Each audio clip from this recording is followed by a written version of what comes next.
Sound take 7 action. अनुराग भाई, बड़ी simple सी बात है कि पहले अंतरिम आदेश ने भारतीय जनता पार्टी के मुंह पर करारा तमाचा मारा है और जब पूरा आदेश आएगा तो मुंह पर घूसा लगेगा। क्योंकि बुलडोजर तो विध्वंस का प्रतीक है। बुलडोजर ने कब निर्माण किया है आप बताइए? देश तो निर्माण के नाम से जाना जाता है, देश विध्वंस के नाम से तो जाना ही नहीं जाता। हाँ, लेकिन अवैध निर्माण के नाम से भी नहीं जाना जाता। विध्वंस की लकीर है यार अनुराग भाई। अगर आप क्या नाम राकेश त्रिपाठी को भेज दो, आप ही प्रवक्ता हो, बढ़िया अपना काम। नहीं, मैं बिल्कुल भी प्रवक्ता ही नहीं कर रहा हूं। आपने कहा देश निर्माणों का देश है। सुनिए राकेश त्रिपाठी को किसी दूसरे। अरे भाई, मैं और आप बात कर रहे हैं, मैं आपको इंटरप्ट थोड़े कर रहा हूं। आपके रहते राकेश जी की आवश्यकता नहीं है। सुरेंद्र राजपूत जी, मैं आपसे सिर्फ बात कर रहा हूं, हम सब बातचीत कर रहे हैं, मैं आपको इंटरप्ट नहीं कर रहा हूं। मैं आपको इंटरप्ट करके किसी और के पास गया नहीं। ये आप लोगों ने अच्छा तीर रखा हुआ है, लेकिन काम नहीं आएगा ये भाजपा के प्रवक्ता बताना आपको। सिर्फ ये कह रहा हूं कि आपने कहा कि देश निर्माणों का देश है, तो मैंने कहा देश। तुम्हें शर्म है? कुछ शर्म आया है? नहीं, आप पहले या तो पूरी सुना। राकेश त्रिपाठी जी की बात आपने बिल्कुल रामायण की चौपाई की तरीके से 4 मिनट। उनकी किसी बात पर आपत्ति होगी, उन्हें भी टोक दूंगा। वो बिल्कुल कोई आपत्ति हो ही नहीं सकती। नहीं, ऐसा कुछ नहीं। पूर्वाग्रह से ग्रसित मत रहिए आप। बड़े अच्छे प्रवक्ता हैं आप, कम से कम पूर्वाग्रह से ग्रसित मत रहिए। भाई 5-5 सेकंड में आप हमें वो कर रहे हो। बोलिए जी। 2 बातें बड़ी साफ आप समझिए। सीधे से देश में भारतीय जनता पार्टी के हाथ में निर्माण की लाइन है ही नहीं, विध्वंस की लाइन है। हमारे हाथ में निर्माण की लाइन है। जहां पर अवैध अगर कोई निर्माण है, अदालत के जरिए उसको तोड़ा जाना चाहिए। बिल्कुल, अगर अदालत कहती है तो अदालत जो कहे, अदालत सर्वमान्य है। लेकिन अदालत के क्या नाम बगैर अगर आप किसी को तोड़ रहे हैं तो निश्चित तौर पर आप विध्वंस कर रहे हैं, गैर कानूनी काम कर रहे हैं, देश के लोकतंत्र को तोड़ रहे हैं, देश के संविधान को तोड़ रहे हैं। जनता माफ नहीं करेगी। सिंपल सी बात है। अब मैं आपको 3-4 चीजें बताता हूं अनुराग भाई। पेट्रोल पंप जब बनते हैं तो कम से कम 13 एनओसी होती हैं।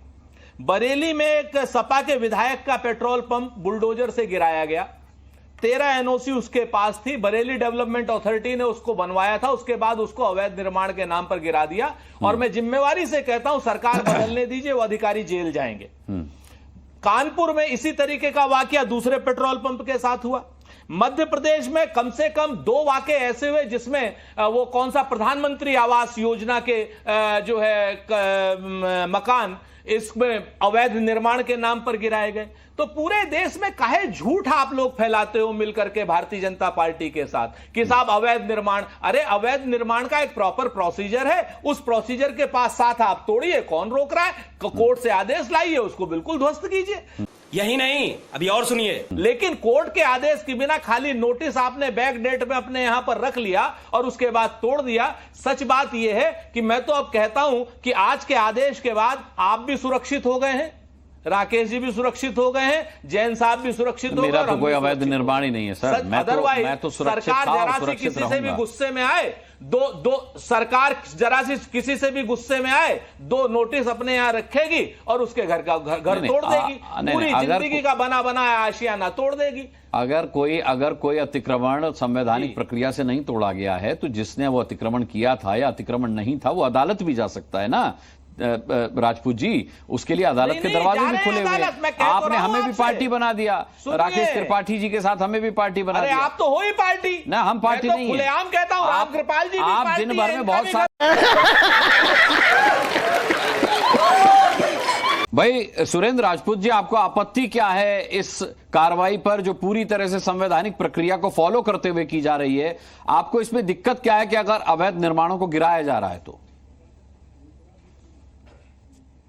अगर अवैध निर्माणों को पूरी प्रक्रिया फॉलो करके गिराया जा रहा है तो किसी को भी आपत्ति नहीं होनी चाहिए। सुप्रीम कोर्ट को भी आपत्ति नहीं होनी चाहिए। अगर सुप्रीम कोर्ट को आपत्ति है तो आप सुप्रीम कोर्ट से इसलिए नहीं पूछ पा रहे हैं क्योंकि सुप्रीम कोर्ट आपको कानूनी रूप से धज्जियां उड़ा देगा। आप हमसे इसलिए पूछ रहे हैं कि क्या नाम हम पूरी बात ना कह पाए। हम तो आपसे कह रहे हैं ना, सुप्रीम कोर्ट से पूछे कि सुप्रीम कोर्ट को क्या आपत्ति है। नंबर 1, नंबर 2, एक तरीके से देश में जो आप लोग जिस तरीके की बहस कर रहे हैं, जिस वजह से आप एक देश में एक ऐसा माहौल बना रहे हैं कि क्या नाम, बुलडोजर एक न्याय का प्रतीक है, बुलडोजर विध्वंस का प्रतीक है। आपको मैं अभी बताता हूं, दिल्ली में भारतीय जनता पार्टी के गुप्ता जी हैं अध्यक्ष, मैं अभी बता रहा हूं आपसे, उनके घर पे अभी बुलडोजर भेजिए, उनके घर का बाहर का निर्माण सारा अवैध है। करा ले ये लोग अभी, क्या नाम, मैं नाम लेकर के कह रहा हूं, अभी लखनऊ का आप बताएंगे तो लखनऊ के मैं 500 का बता दूंगा। भाई सुरेंद्र राजपूत जी, बुलडोजर अगर विध्वंस का प्रतीक है तो गोली भी तो विध्वंस का प्रतीक है, तो फिर सरहद पर क्या करें, सैनिक गोली, सुरक्षा बल गोलियां चलाना छोड़ दें? अभी बता है भाई, अभी बता है, अभी किया ना, अभी बता है। आपका दिमाग खराब हो गया। आप कमाल की बात है, देश के नागरिकों कमाल की बात नहीं कर पा रहे, कमाल की बात। अरे भाई आप अपने, अगर आप दुश्मन पाकिस्तानियों का क्या नाम, जो अवैध निर्माण करने वाले मित्र हैं क्या आपके? नहीं, अवैध निर्माण करने वाले आपके मित्र हैं क्या? आपकी सभ्यता को नहीं, मैं भी आपको प्रणाम कर रहा हूँ। अगर अवैध निर्माण करने वाले आपके मित्र हैं, अगर अवैध निर्माण करने वालों को आप सेकंड कर रहे हैं तो मैं भी प्रणाम कर रहा हूँ सर आपको।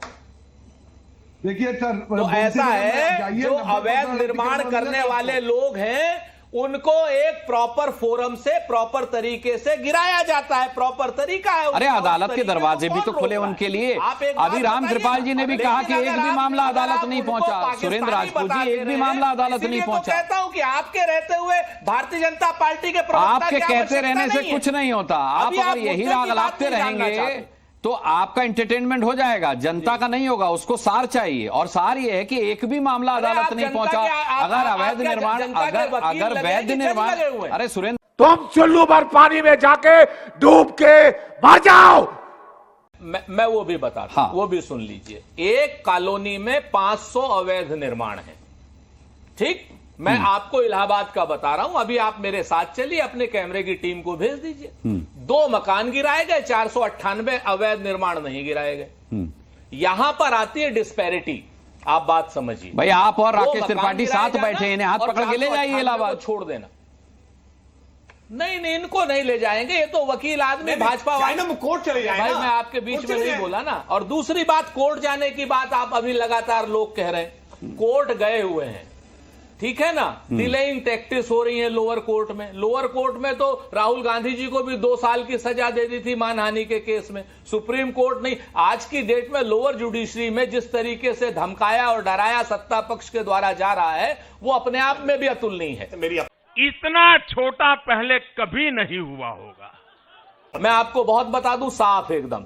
तो आप इस चीज को समझ लीजिए, मैं आपको लिख करके दे रहा हूं कि जिस जगह पर अवैध निर्माण है, अगर बुलडोजर तोड़ता है तो सारे के सारे तोड़े, कोई दिक्कत नहीं। लेकिन जब आप पिक एंड चूज करते हैं तब दिक्कत होती है। और जो हरिशंकर जैन जी और जो हमारे राम कृपाल जी, इनके लिए मैं सिर्फ एक शेर कह देता हूं कि चलते घर को देखने वालों, फूस का छप्पर आपका है और आपके पीछे तेज हवा है और मुकद्दर आपका है। और उसके कत्ल पे मैं भी चुप था, मेरा नंबर आया, और मेरे कत्ल पे तुम भी चुप हो, अगला नंबर आपका है।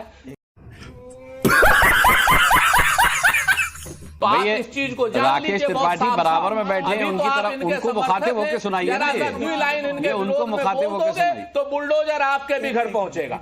नहीं, कोई न्यायपालिका पर हमला नहीं किया।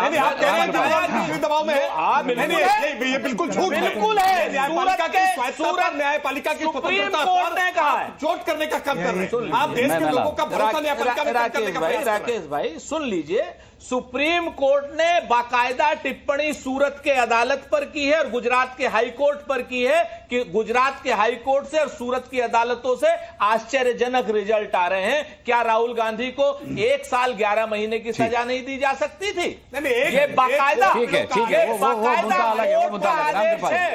राम कृपाल जी कुछ कहना चाह रहे हैं, फिर दानिश जी के पास भी जाना है। मत भूलो कि भक्ति और पागलपन में अधिक अंतर नहीं होता। सांसारिक दृष्टि से देखो तो भक्त पागल ही जैसा दिखाई देता है। बनाने का अधिकार होता है। कोर्ट दोनों एक साथ बैठे हैं, चुप नहीं करते रहिए भाई। राम कृपाल जी आप बोलिए, आपके खिलाफ आपकी आवाज। मैं इस वक्त दानिश कुरैशी साहब का रुख करूंगा। दानिश कुरैशी साहब, क्या इस फैसले को आप भी जीत के तौर पर देख रहे हैं, विपक्ष की जीत के तौर पर, ये जानते हुए भी कि अंतरिम आदेश है? देखिए, मैं आपको एक बात कहूँ, ये न जीत के तौर पे देखा जा रहा है न हार के तौर पे।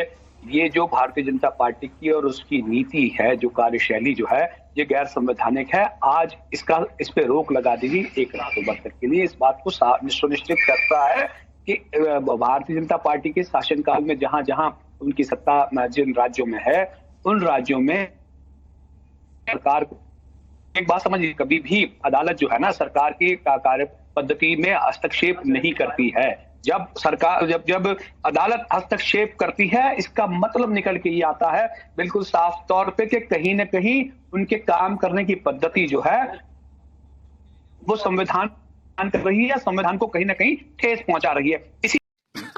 सही पकड़े हैं, इसलिए इन्होंने ये फैसला आज सुनाया। रह गई बात, दूसरी बात, अधिवक्ता आदिशंकर जैन साहब। अधिवक्ता जैन साहब जो हैं, एक तो उम्र दराज हैं, सीनियर हैं, उसके अधिवक्ता हैं, उसके बावजूद भी वो जो इस भाषा की बात करते हैं, मुझे लगता है कि कानून के ज्ञानी हैं वो। कोई सामान्य आदमी अगर ऐसी बात करता है, जैसे बहुत सारे लोगों का आपने वो दिखाए, ऑडियो वीडियो दिखाए, जो लोग, कुछ लोग उसका सहयोग भी कर रहे हैं इस बुलडोजर का, कुछ लोग विरोध भी कर रहे हैं। लेकिन ठीक बात है कि चोर है, लुटेरा है, लेकिन आप ये देखिए जिसके खिलाफ FIR हुई है उसी के खिलाफ क्यों इस्तेमाल किया गया है, और खास तौर से मुसलमान के खिलाफ। आप खुद उठा के इतिहास इनका देख लीजिए, जितने भी बुलडोजर की प्रक्रिया अपनाई गई है वो सिर्फ समाजवादी और जो मुसलमान हैं, जिनको ये तथाकथित अपराधी कहते हैं कि ये सब अपराधी हैं, उनके कोई भी घटना होने के 24 घंटे से लेकर 72 घंटे के अंदर ये प्रक्रिया अपनाई गई। क्यों अपनाई गई?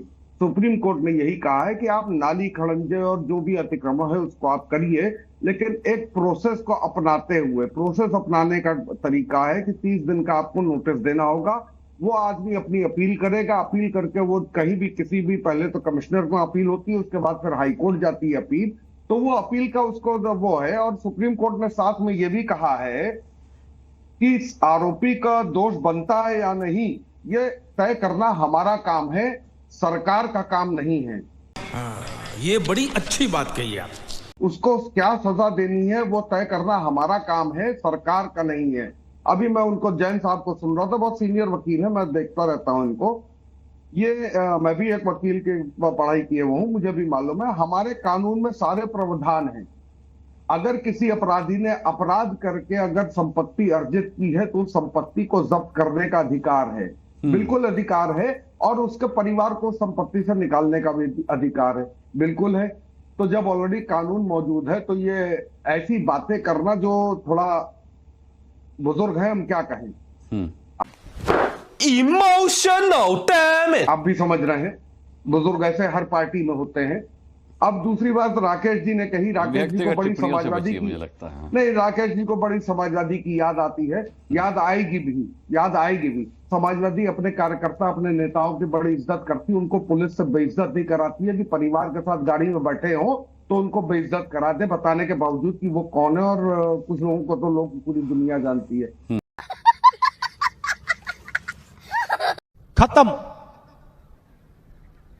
बाय बाय, टाटा, गुड बाय, गया।